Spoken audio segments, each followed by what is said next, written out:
তুমি কিছুই দেখো না, কিন্তু আমি মারি ঠিকই।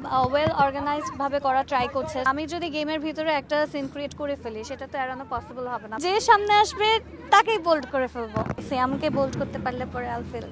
প্র্যাকটিস তো অনেক ভালো জমে উঠেছে। It feels so good to see everyone. Actually অনেক ছোটোবেলায় আমাদের এটা খেলা হতো, অ্যান্ড বড় হওয়ার পর আসলে ওই সুযোগটা, ওই অপরচুনিটিটা আমরা কখনো পাইনি, ওই এনভায়রনমেন্টটা পাইনি। সো এরকম যে একটা সুন্দর গেম আমাদের জন্য অর্গানাইজ করা হচ্ছে, এটার জন্য অনেক অনেক thanks to CCl. And practice করে আরও ভালো লাগে। এখানে সব চেনা মুখ, অনেকের সাথে অনেকদিন পর পর দেখা হচ্ছে, কাজ করছি একসাথে। So it feels great. আমি এমনিতে একটুখানি কম ঘামি নর্মালি, মানে আমি অনেক গরম লাগলে পরেও আমি একটু কম ঘামি। অ্যান্ড তার উপরে হলো আমি ওই দমে এখনও প্র্যাকটিসটা করিনি, আমি টুকটাক করেছি। আর একটু পরে ঘাম ঝরা শুরু হবে আই গেস। আমাদের তো এখনও প্র্যাকটিস টাইম মাত্র শুরু হলো। আমরা তো একটু পর থেকে আরও ওয়ার্ম আপ করে আরও একজন একজন করে আমরা প্র্যাকটিস করছি, একবারে তো সবাই করতে পারবো না। সো আমি ওই জায়গায় একটু প্র্যাকটিস করে আসছি। এখানে আবার একজন একজন করে প্র্যাকটিস হচ্ছে, এটা ফ্রি হলে পরে আবার আমি নামবো। সো এভাবেই সিরিয়াল বাইক করতে। বল না ব্যাটিং, কোনটা বেশি এনজয় করছেন? ব্যাটিং। ব্যাটিং। একটাও তো দেখিনি 6 মারতে। তুমি কিছুই দেখো না, কিন্তু আমি মারি ঠিকই। তুমি তুমি পিচি মানুষ, তুমি দেখতেও পারবো না এগুলো। না, আই জাস্ট এনজয় ইট। আমার ছোটবেলায় যেটা সবাই করি, যে ফ্যামিলির সাথে বা ফ্রেন্ডসদের সাথে যে খেলার ব্যাপারটা ছিল ওইটাই। এছাড়া ক্রিকেট ওইভাবে করে কখনো প্র্যাকটিস করা হয়নি। ক্রিকেটটা আমার একটু কম খেলা হয়েছে। অনেক ভালো দেখছি এবার, কারণ it's the second time it's happening here. So আগের থেকে অনেকগুলো লেসন্স নেওয়া হয়েছে। আগে যে ভুলগুলো ছিল সেই থেকে অনেক কিছু শুধরিয়েছে এবার।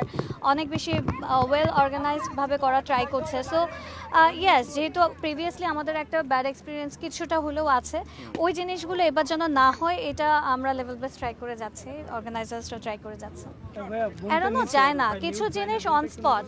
গেমসের ব্যাপারটা যেরকম ইটস টোটালি আর রিয়েলিটি শো। সো এখানে কিছু স্ক্রিপ্টেড না, এখানে কিছু রেকর্ডেড না। সো কিছু জিনিস তো আসলে এড়ানো মানে পসিবল না। এখন আমি যদি গেমের ভিতরে একটা সিন ক্রিয়েট করে ফেলি, সেটা তো এড়ানো পসিবল হবে না। বাট আগে থেকে আমাদেরকে রেকমেন্ডেশনস দেওয়া থাকে অনেক কিছু।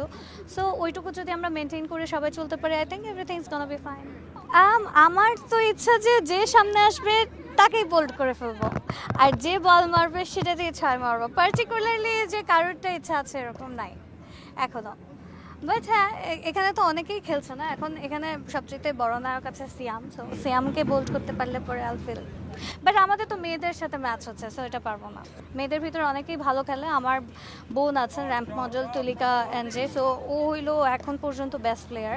ওকে সবাই মোটামুটি একটু ভয়ও পাচ্ছে, অনেক মেয়েরাই। সো এখন ওর সাথে আসলে কেউ সামনাসামনিও করতে যাচ্ছে না। ওকে যদি আমি কখনো বোল করতে পারি, তাইলে আল ফিল দ্যাট হ্যাঁ I can actually play good. আর না হলে এরকম আমার মতোই সবাই। অবভিয়াসলি আমাদের দেশের একজনই অলরাউন্ডার আছেন। আমি ওনার পার্সোনাল লাইফ বাদ দিব, পলিটিক্যাল লাইফ বাদ দিয়ে যদি শুধু খেলায় আমি কনসেন্ট্রেট করি, it's always one and only Shakib Al Hasan. যখন আমাদের ওয়ার্ল্ড কাপ হয় তখন আমার পাপা ভাই আমরা সবাই মিলে ফ্যামিলি বসে বসে আমরা দেখি। স্পেশালি ইন্ডিয়া পাকিস্তান বাংলাদেশের ম্যাচ হলে পরে we are very into it. Apply করার মতো তো আসলে আমার ওই ব্যাপারটা নাই। বাট হ্যাঁ, দেখি যতটুকু অনেকটুকু পারি বুঝি, অতটুকুই এখানে ট্রাই করবো আর কি, যতটুকু পারি খেলার। আর আপনারা সবাই আমার জার্সি দেখেন।